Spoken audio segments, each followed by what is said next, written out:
7h, 9h, Europe 1 Matin. Le Club Culture d'Europe 1 Matin avec le livre du jour pour commencer. Nicolas Caro, ce matin, vous nous emmenez à Venise avec un livre dans la poche. À Venise et au XVIIIe siècle. Je peux pas faire mieux avec le roman de la violoniste et écrivaine Léonore de Recondo. Il s'appelle Le Grand Feu, qui vient d'arriver au livre de poche.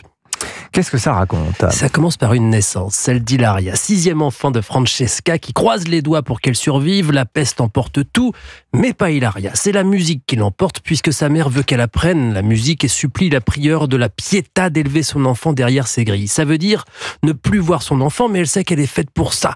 La Pietà, c'était donc cette institution qui recueillait les enfants abandonnés, les vouait à la musique. C'était mieux que les marches d'une église. D'ailleurs, tout était prévu à cet effet. Les mères qui ne pouvaient pas élever leur enfant le déposaient dans une boîte à l'extérieur, la faisaient pivoter et sonner une cloche pour prévenir les sœurs. Parfois, à cause du chagrin, c'était les pleurs de l'enfant qui alertaient et leur vie était dédiée ensuite à l'excellence de l'art. La Pietà créait les stars de l'époque. Mais elle n'est pas abandonnée, Hilaria. Non, mais son père Giacomo fait ce qu'il faut pour qu'elle soit quand même acceptée à l'âge de 3 mois. Elle voit sa famille une fois par an, une journée, à Noël, et on est avec elle, on la voit grandir, rêver à ce qu'elle ne connaît pas, puisqu'elle ne peut pas sortir de l'enceinte, elle ne connaît pas Venise, même si elle est au cœur de la Sérénissime. À 6 ans, elle commence à apprendre le violon. Ça tombe bien, il y a là un maestro di violino, un prof de violon.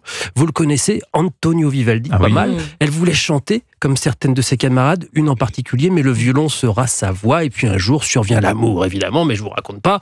Et alors le titre, Le Grand Feu, c'est parce que quand on entend certaines musiques, je cite, « Par magie, les murs s'écroulent, les visages s'effacent, tout se met à vibrer, onduler, ça ressemble aux flammes d'un grand feu. » Et c'est effectivement un livre ardent qui brûle les doigts, qui met le feu au sang. Le Grand Feu, donc au livre de poche signé Léonore de Recondo.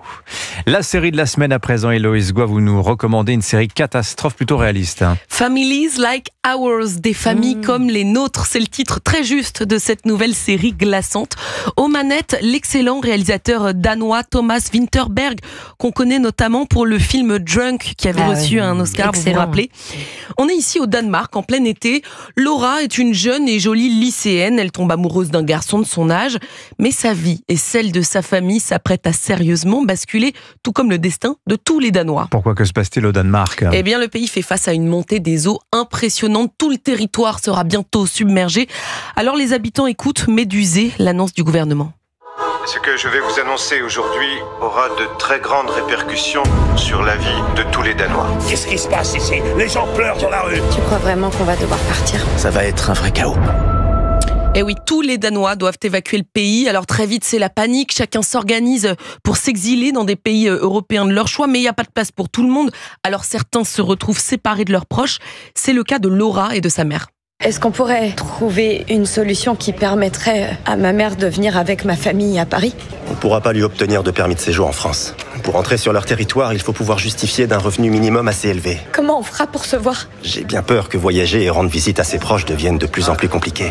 Le Danemark submergé par les eaux, visuellement ça ressemble quoi ? Des films catastrophes américains ? Eh bien non, pas du tout. Les images sont belles mais plutôt sobres. Les épisodes se concentrent surtout sur l'inquiétude croissante des héros et plus globalement sur les comportements sociaux en pleine crise.